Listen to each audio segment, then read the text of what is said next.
La Lune est 400 fois plus proche de la Terre que le Soleil. Et le Soleil est 400 fois plus grand que la Lune. Qu'est-ce que cela signifie? Cela signifie que lorsque la Lune vient entre le Soleil et la Terre, il nous semble de la même taille, au point de former une éclipse parfaite. Là, tu dois te dire, ouais, c'est normal, mec. Ben non. Dans notre système solaire, il y a environ 166 lunes, et cela n'arrive jamais à aucune autre planète, car soit la Lune semble trop grande, le Soleil semble si grand, mais pourquoi est-ce que c'est si précis seulement sur Terre? Lorsque l'univers a été créé, nous avions des gaz d'hydrogène et d'hélium, mais nous avons besoin de carbone pour que la vie existe.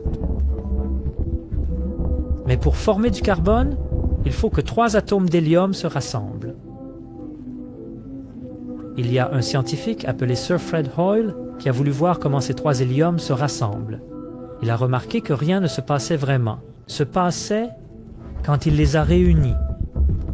Alors il s'est dit que peut-être ces 3 héliums se réuniraient à un état d'énergie nucléaire spécifique, et ça a marché. Et il a remarqué que si c'était différent de même 1%, les héliums ne se seraient pas « rassemblons-nous ». Après cette découverte, Oye a plus tard avoué que rien n'avait plus ébranlé son athéisme que ce jour-là. Découverte. Impressionnant, n'est-ce pas? Mais saviez-vous que le Soleil et la Terre sont à une distance raisonnable? Si c'était trop proche, nous brûlerions tous, et si c'était trop loin, nous gèlerions. Donc, dans cette relation entre la Terre et le Soleil, si elle avait changé, ne serait-ce qu'un peu, 2%, il n'y aurait pas de vie sur cette planète.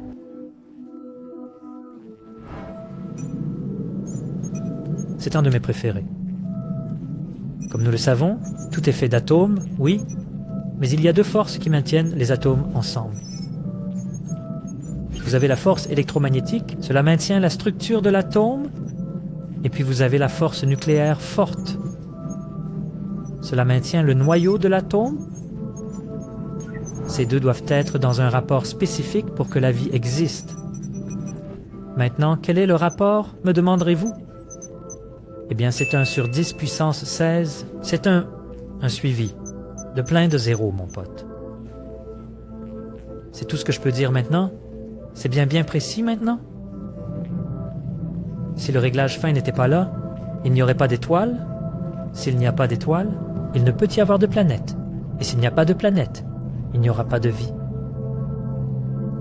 Allons un peu plus loin maintenant. À l'aube du Big Bang, il y avait quelque chose appelé énergie sombre. Cette force pousse notre univers.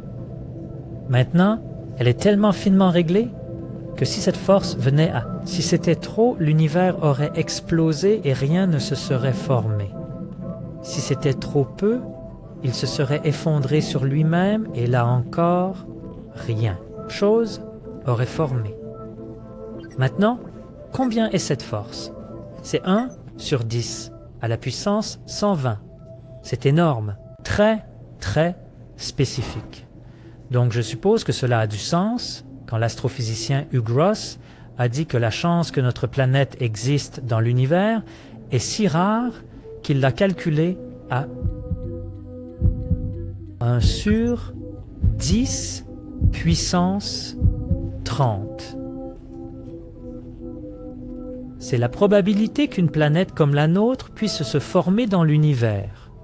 Vous voyez, l'argument des réglages fins pour l'existence d'un concepteur est une preuve si solide que les athées vont à des extrêmes pour le réfuter.